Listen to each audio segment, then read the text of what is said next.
Hola compas, ¿qué tal? ¿Cómo estamos? En esta ocasión no estamos en mi canal, nos encontramos en Canal Red y es por un motivo muy especial. Hoy hablo con Pablo Echenique. Yo hoy me despido de esta cámara, pero lo hago sin tristeza, a pesar de que soy muy consciente de que quedan todavía muchísimas cosas por conseguir, especialmente para la gente más vulnerable de nuestro país. Yo hoy me despido de esta cámara con orgullo, con el modesto orgullo de haber contribuido a conseguir un importante número de avances sociales que hasta hace tan solo unos pocos años cualquiera habríamos pensado que eran imposibles. Nada más empezar la legislatura, la ley de eutanasia, pero también una subida histórica del salario mínimo, la aprobación, con todos sus defectos, del ingreso mínimo vital, el haber doblado el presupuesto estatal en dependencia, la primera ley de bienestar animal de nuestro país, la primera ley de vivienda de la historia de la democracia, o muy singularmente la puesta en marcha por parte del Ministerio de Igualdad, con Irene Montero a la cabeza, de una nueva y valiente ola de derechos feministas y LGTBI, con la nueva ley del aborto, la ley trans LGTBI o la ley Solo sí es sí, que aunque ferozmente atacada por la derecha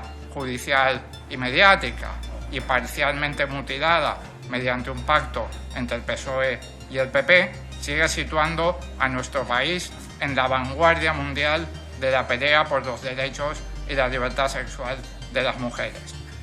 Hace algo más de 4 años, Pablo Iglesias pidió a la gente una oportunidad para gobernar y les dijo que si no conseguíamos cambiar algunas cosas importantes desde el gobierno, no nos votasen nunca más.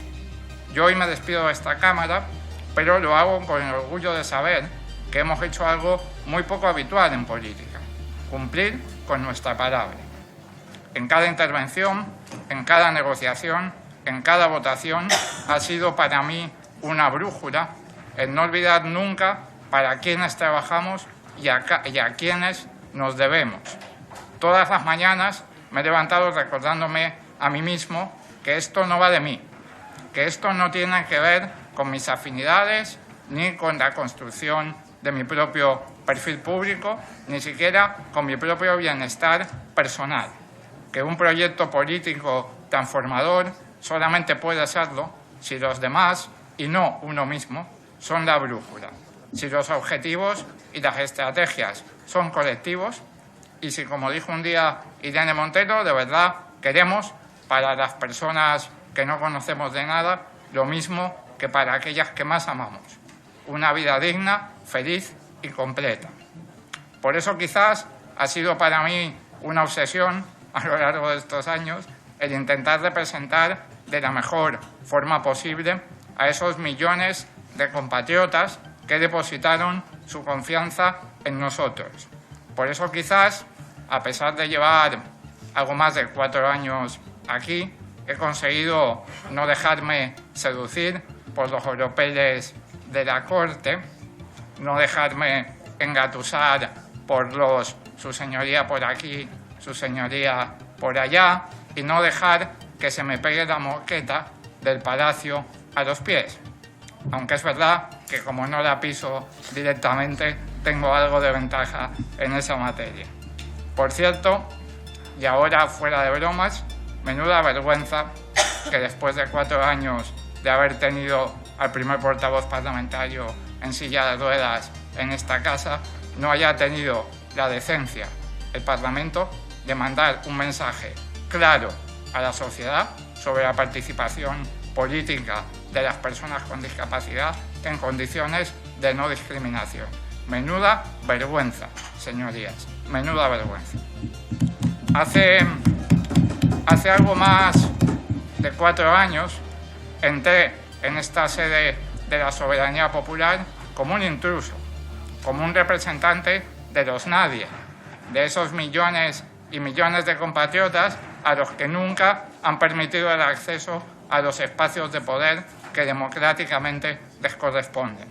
Hoy es mi última intervención aquí y se acaba mi viaje. En unos días solicitaré volver al servicio activo en el CSIC para continuar con mis trabajos como científico.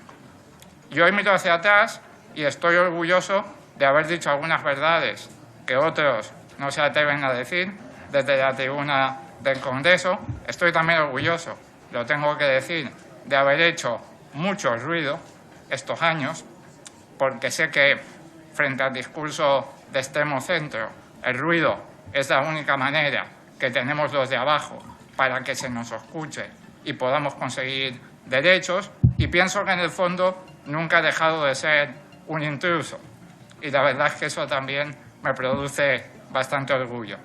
A todas las personas con las que he tenido el gusto de trabajar a lo largo de estos años, y a todas las personas que me han seguido desde cerca o desde lejos en este viaje, hasta pronto. Ha sido un placer y no dejéis que nadie os diga que no se puede. Muchas gracias. Gracias, señor.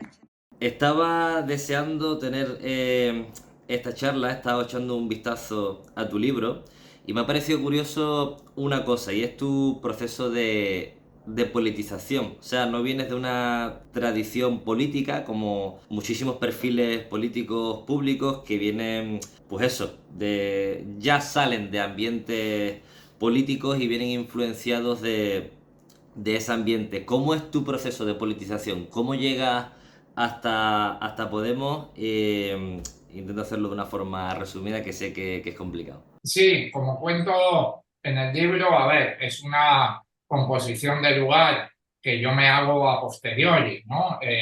Es muy difícil percibir cuando uno va cambiando en el momento en el que está cambiando, ¿no? Es algo que reflexionas sobre ello mirando hacia atrás, ¿no? A todo lo pasado, ¿no? Y yo la composición de lugar que me hago es que, por un lado, a mí me salva ser una persona sociable, es decir, yo creo que hay muchos mensajes negativos sobre la política que llevan a la gente a alejarse, ¿no? de lo político, a dedicarse a su vida privada, al ocio, a su profesión, a sus amigos, ¿no? Hay como una tendencia natural que te empuja a eso. Claro, si uno no dedica tiempo, ¿no? Como cuento en el libro, a informarse adecuadamente, a preocuparse por la vida pública, uno acaba absorbiendo la ideología dominante. Y la ideología dominante es la televisión. Es la televisión. Uno no acaba en un centro equidistante, ¿no? Si uno no se preocupa por la política. Uno acaba teniendo la ideología que la televisión te dice que tienes que tener, ¿no? Y eso es lo que a mí, y yo creo que a muchísimos españoles les ha pasado, nos ha pasado, ¿no?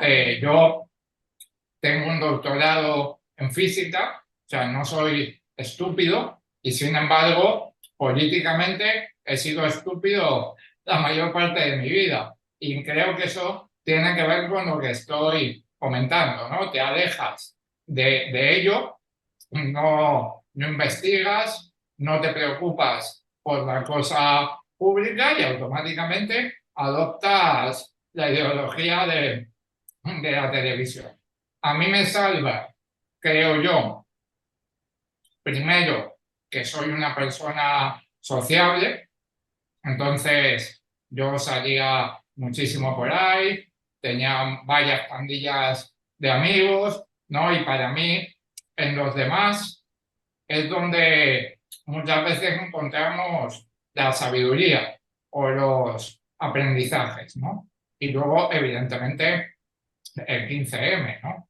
El 15M, yo ya estoy despertando políticamente cuando llega el 15M, pero claro, el 15M me hace despertar de todo, ¿no?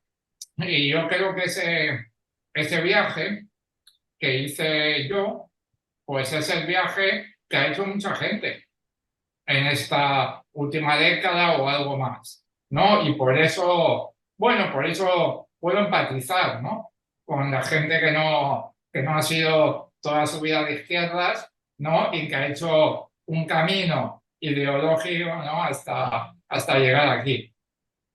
Que además tú, me hizo mucha gracia porque empezaste en Ciudadanos, ¿no? Claro, lo cuento en el libro, ¿no? Cuando yo empiezo a despertar políticamente, básicamente lo que yo siento es como tengo que hacer algo, tengo que hacer algo. O sea, tengo que dedicar una parte de mi tiempo a intentar mejorar las cosas. Pero claro, todavía no era muy listo, ¿no? Políticamente. Y eso se combina con que Ciudadanos en esa época, eh, pues prácticamente solamente lo conocían en Cataluña, ¿no? Fuera de Cataluña era un partido muy minoritario, era un partido que además decía que era socialdemócrata en esa época, ¿no? Menos mal. Y que también tenía unos ciertos elementos de participación interna que no eran habituales en esa época, ¿no? Hacían primarias, tenían una intranet donde tú te metías, podías votar y podías debatir ciertas cosas, ¿no? Esa es como la parte buena. Y luego también está la parte que yo ahora veo como negativa retrospectivamente. Y es que a mí una de las cosas que me atrae de Ciudadanos, además de que no eran parte del bipartidismo, vamos a decirlo así, también es su anticatalanismo, porque yo en ese momento profesaba la ideología de la televisión y la ideología de la televisión pues era, como te puedes imaginar y como es ahora también en buena medida, pues la demonización de los nacionalismos periféricos, ¿no? Entonces, Ciudadanos defendía esto, yo profesaba la ideología de la tele y entonces eso también sintonizaba conmigo. Estuve apenas un año coqueteando con eso, digamos, y bueno, ya seguí despertando y se me pasó, y se me pasó. A nivel personal, o sea, ¿qué coste personal ha tenido tu paso por Podemos? Bueno, no tanto como el de Pablo, como el de Irene, ¿no? A mí no me gusta victimizarme en exceso, porque lo que le han hecho a Pablo y a Irene, o a Victoria Rosell, ¿no? Por poner otro ejemplo, es órdenes de magnitud superior a lo que he sufrido yo, pero es verdad que yo también he pagado un coste, sobre todo reputacional.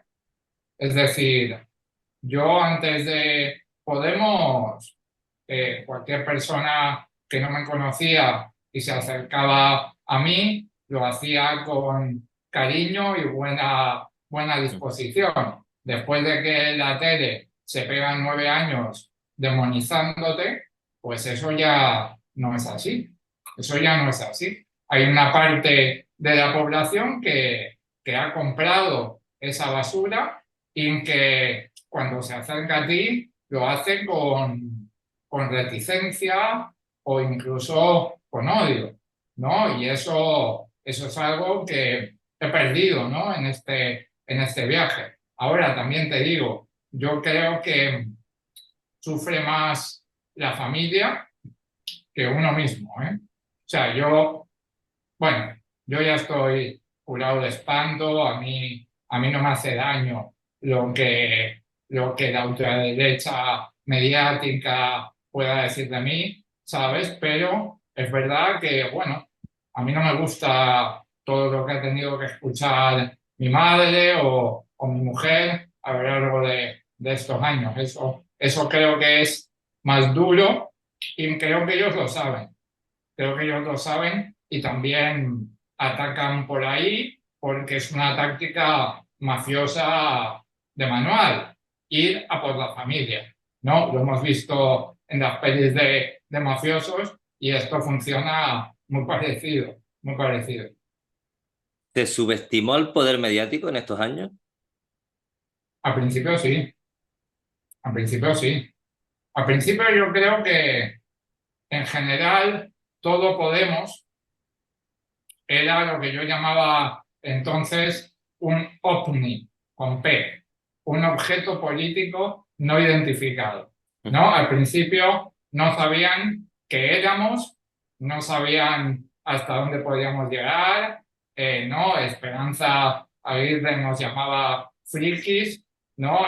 Luego ya se dieron cuenta de que podíamos tener 70 diputados y se asustaron un poco más, ¿no? Pero al principio no, ¿no? Y conmigo yo creo que pasó algo parecido, algo parecido. Claro, yo al principio era, entiendo yo, desde su punto de vista, pues inofensivo, inofensivo. Eh, un científico en silla de ruedas, que encima se enfrenta a Pablo Iglesias. A mí me cuidaban los medios de comunicación. A mí, lo cuento en el libro, ¿no? Hay un momento mítico en el cual Eduardo Inda, en la sexta noche, dice: Echenique es un ejemplo de superación. Bueno, me pone hasta arriba de piropos, ¿no? Mi admiración por Pablo, porque es un ejemplo de superación para todos. Es una persona que es físico, que fue premio extraordinario, aprobó el doctorado con un sobresaliente cum laude y bueno, pues es un ejemplo de superación del cual deberíamos todos aprender. Y claro, y luego, al cabo de unos meses, cuando ya se dan cuenta de que me convierto en una de las manos derechas de Pablo, pues ya cambian completamente y ya me empiezan a atacar como uno más. Y me duró poco, ¿no? Ese periodo de que no me conocieran y no supieran quién era yo, pero es verdad que un año y medio duró. Luego ya se dieron cuenta rápidamente. ¿Te arrepientes de algo de lo que has hecho en estos años? ¿Algo en especial? Ah, es difícil de decir, porque a todo pasado cualquiera es torero, ¿no? Yo qué sé. En el libro digo un error que cometí yo en primera persona. Cuando yo era secretario general de Podemos en Aragón, sacamos el mejor resultado de toda España, más de un 20% en Aragón. Y en vez de pedir entrar en el gobierno de Aragón, decidimos quedarnos fuera. ¿Eso es un fallo? Sí. Retrospectivamente, deberíamos haber entrado en el gobierno de Aragón, además con 14 diputados autonómicos que teníamos en ese momento, con fuerza para condicionar la acción del gobierno y sin embargo decidimos quedarnos fuera. Eso fue un error político. Lo que pasa es que a todo lo pasado es muy fácil de decir. En ese momento pareció una buena idea. Claro. Eh, ¿Qué pasa en Vista Alegre 2? ¿Qué pasa en Vista Alegre 2? Pues en Vista Alegre 2, una facción eh, que más allá de sus ideas políticas se comportó con muy poca ética, intentó hacerse con el poder y perdió. Esto fue lo que pasó en Vista Alegre 2. Y no fueron el hazmerreír de toda España, básicamente porque los medios de comunicación, en particular los progresistas, les dieron toda la cobertura mediática habida y por haber, porque si no, hacer un acto en el que te pones a un Pablo Iglesias troquelado de cartón diciendo que tú no quieres competir con Pablo y por eso tienes al lado un Pablo de cartón, hombre, debería haber sido objeto como mínimo de mofa, ¿no? Y sin embargo, eso no pasó. Eran los buenos, nosotros éramos los malos, Prisa intentó ganar ese congreso, pero Prisa y la facción que Prisa apoyaba perdió. Eso fue lo que pasó en Vista de Dios. ¿A qué te refieres con que Prisa apoyó esa facción? Bueno, descaradamente. De hecho, hay un momento en el cual esta facción, a poco el errejonismo, vamos, por decirlo con todas las letras, a pocos días de votar, le manda a la cadena SER un bulo, dice que yo he manipulado el sistema de votación en vista de dos, un bulo. Yo me entero porque se entera mi jefe de prensa, soy el secretario de organización de Podemos y supuestamente el que ha cometido la fechoría, pido entrar en la cadena SER para dar explicaciones y no me dejan, entrar.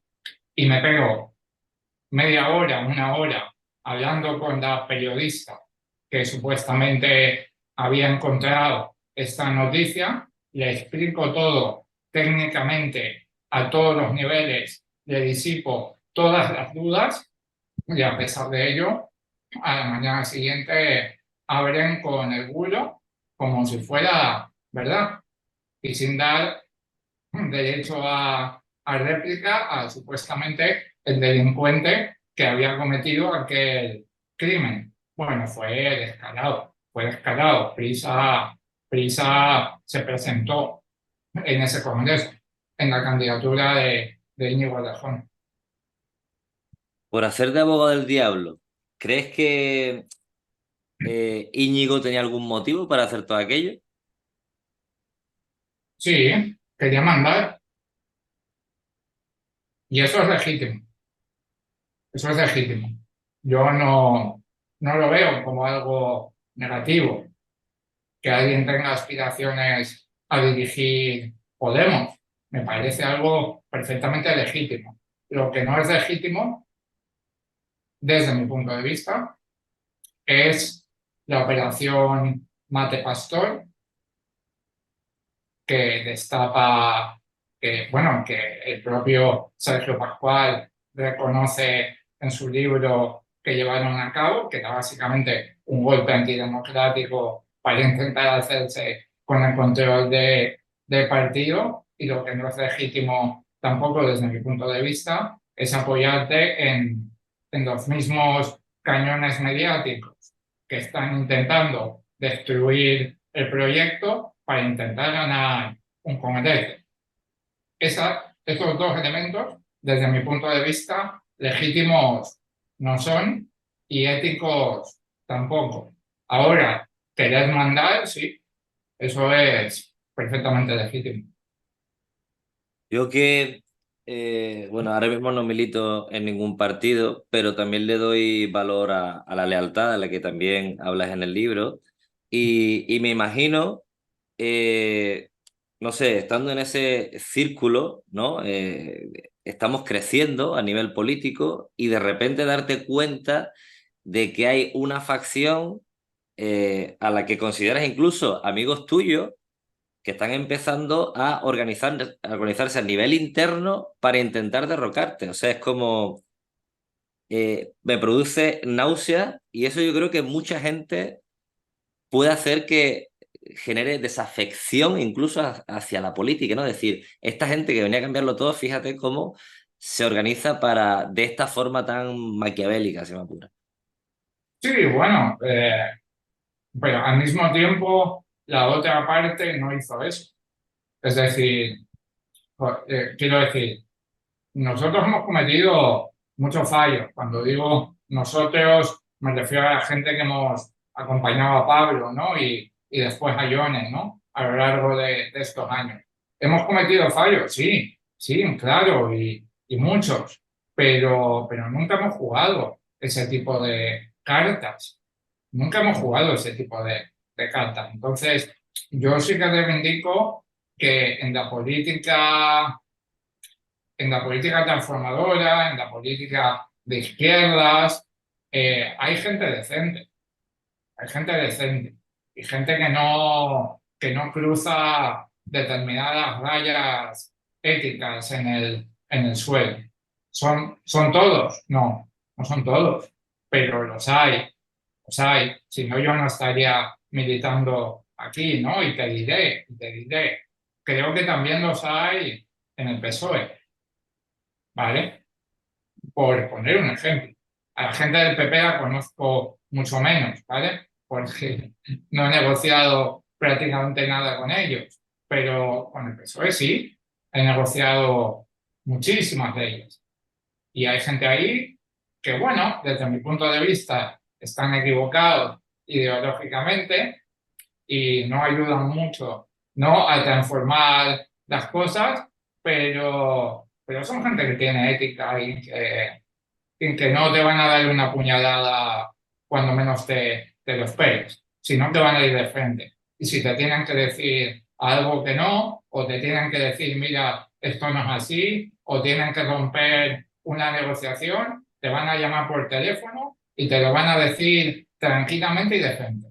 Eso también hay en otros partidos. Entonces, bueno, hay gente que piensa en su propio perfil permanentemente y en ascender, digamos, en la cadena alimentaria todo el rato, sí, sí, pero también hay otra gente que está aquí para intentar cambiar las cosas, ¿no? Y que se cree el tema del servicio público. ¿Dónde se encuentra Yolanda en esas dos vertientes? Bueno, yo Yolanda la conozco poco, la verdad. Y no, y como nunca he formado parte de Podemos, tampoco tengo una experiencia previa de militancia con ella. Pero es verdad que las últimas cosas que ha hecho ella y Sumar, eh, como poco, me parecen cuestionables, cuestionables. Y por no hacer una lista muy larga, citemos el veto con nombres y apellidos a posiblemente la mejor ministra de Igualdad que ha tenido este país y que desde fuera de España se reconoce internacionalmente su labor. Eso, eso está bien, eso es adecuado, es legítimo políticamente. Desde mi punto de vista, no. Independientemente de cuál sea tu estilo comunicativo, cuál sea tu proyecto político, todo eso es muy respetable. Yo creo que los de abajo tenemos que alzar la voz para conseguir derechos. Hay gente que piensa que tenemos que hacer poco ruido y tener un tono suave. Yo respeto esas diferencias, ¿no? Yo no pienso así, pero entiendo que haya quien pueda pensar eso. Ahora, vetar a Irene Montero con nombres y apellidos, por poner solamente un ejemplo de cosas que han ido pasando estos meses, sinceramente yo no lo puedo aceptar como algo legítimo, como algo justificable en política. ¿Crees que el veto que os hacen es una cuestión de decibelio o es algo pactado con otros agentes, por ejemplo, el mediático? Bueno, a veces no hace falta pactar cuando hay coincidencia de intereses. Quiero decir, a veces no hace falta que exista un pacto explícito. Yo no sé si existe o no, no lo sé, pero, pero sí que creo que lo hemos visto, ¿no? Que Sumar pues tiene algunos objetivos que son coincidentes con los objetivos que pueda tener Antonio García Ferreras. Hace falta que lleguen a un acuerdo para actuar de manera colaborativa, vamos a decirlo. No, a lo mejor no. A lo mejor simplemente coinciden los intereses. ¿Cuál es el futuro de Podemos y cuál será tu papel en el partido? ¿Seguirás teniendo un rol activo? Yo, yo ahora me voy a investigar, que además me apetece un montón. La verdad, estos años cada vez que pillaba a un científico por banda, lo atornillaba a una silla y le comía la oreja hasta que le sangraba la oreja, y eso es porque he hecho muchísimo de menos pensar en ciencia, hablar de ciencia, hacer ciencia. No, yo me voy a hacer eso, pero es verdad que yo voy a ser un militante de Podemos toda mi vida, y voy a ayudar al partido en todo lo que pueda desde donde yo esté y en la medida que sea posible y en la medida que así me lo pida la dirección de Podemos, ¿no? Eso es lo que yo voy a hacer a partir de ahora. Eh, ¿Qué va a pasar con Podemos? Yo creo que para contestar a esa pregunta hay que hacer una distinción que muchas veces en el discurso público no hacemos, que es distinguir que Podemos es por lo menos dos cosas. Es una organización política con su dirigencia, con sus caras visibles, con sus personas conocidas, pero Podemos también es un sector de la sociedad que tiene unas ciertas ideas, que le gusta un cierto estilo de hacer política, que tiene unas ciertas aspiraciones, y aunque a lo mejor tú puedes intentar acabar con lo primero, tú puedes intentar acabar con los dirigentes, tú puedes intentar acabar con una organización, pero es muy difícil acabar con algunos millones de compatriotas que piensan como piensa Podemos y que van a seguir, por lo menos durante unos cuantos años, pensando así. En ese sentido, ¿qué futuro tiene Podemos? Pues el futuro que toda esa gente quiera darle. Y yo creo que esa gente no se ha ido a casa. Creo que esa gente no se ha ido a casa. Creo que esa gente ha adquirido a lo largo de estos años una enorme madurez política. Creo que en estas últimas elecciones han ejercido un voto responsable, han demostrado una enorme responsabilidad, pero, pero su partido es el Partido Morado y siguen ahí.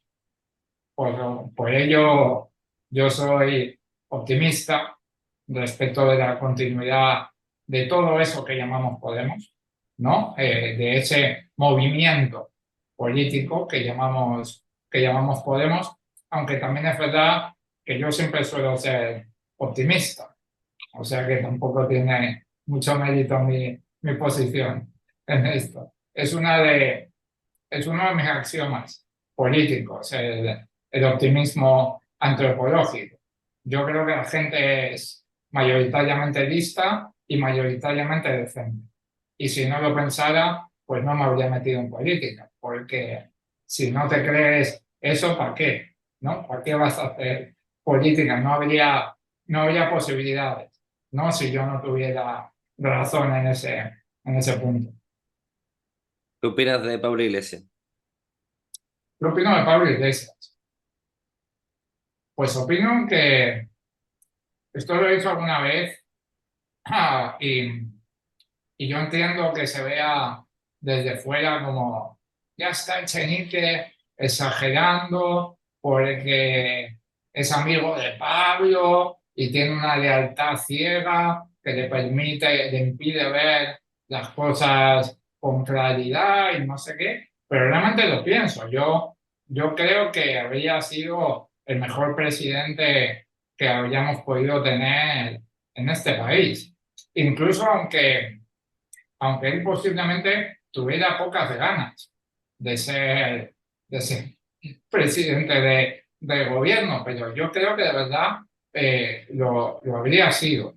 También creo que era muy difícil, ¿no?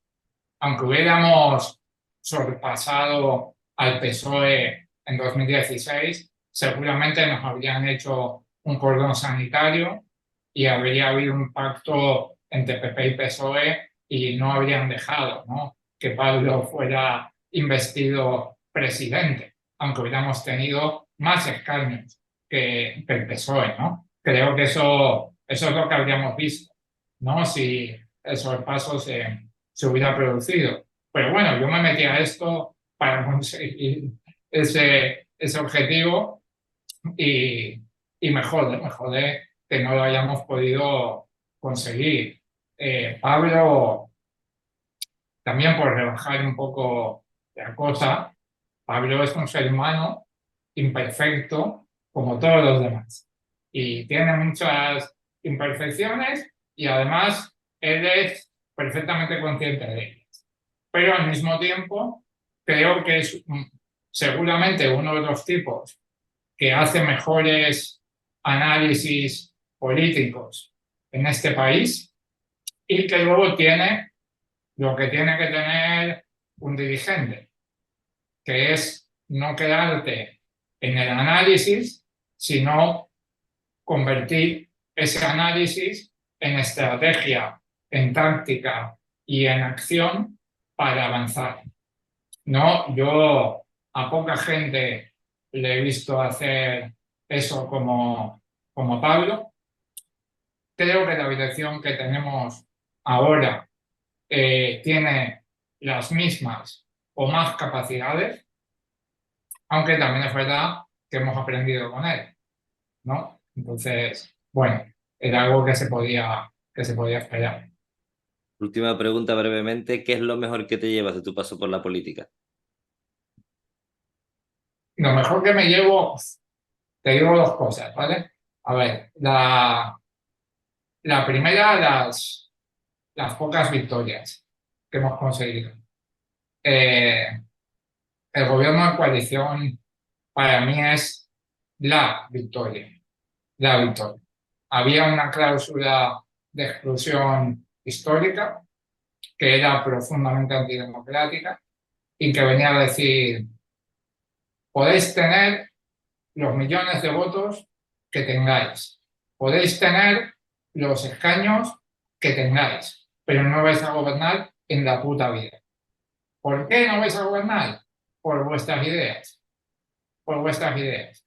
Está prohibido en España, antidemocráticamente prohibido, que gobernéis, independientemente del resultado que tengáis. Eso, para mí, era escupirle en la cara a millones de españoles que tienen los mismos derechos democráticos que todos los demás, y esa cláusula de exclusión la rompimos a puñetazos. Y yo estoy muy orgulloso de haber formado parte de esa operación que nos llevó a normalizar que gente con nuestras ideas pueda gobernar en España. Y lo segundo que me llevo es el cariño de mucha gente, de mucha gente. El otro día me sorprendió muchísimo la reacción en las redes cuando anuncié que volví a CSIC. Pero no solamente ese día recibí cariño, yo me he reunido con muchísimos colectivos sociales, como portavoz parlamentario, como secretario de programa, y a mí, que gente que lo está pasando muy mal, que les están jodiendo la vida, que les están machacando, nos digan tantas veces, muchas gracias, a mí me parece hasta demasiado. Me parece hasta demasiado. Pero al mismo tiempo es lo que muchas veces te permite seguir dándole a pelea. O sea, cuando esta gente te dice que gracias y que sigas ahí y que no dejéis de pelear, dices, es que no puedo dejar de pelear. Claro, ¿cómo voy a dejar de pelear? Si esta gente me está diciendo esto, ¿no? Yo esas dos cosas te diría, el gobierno de coalición y en que gente trabajadora, humilde y luchadora nos haya dicho tantas veces, quizás demasiadas, quizás más de lo que nos merecemos, que muchas gracias por estar ahí. Pablo Echenique, gracias por venir a Canal Red. Un placer, Rubén. Un abrazo. Un abrazo.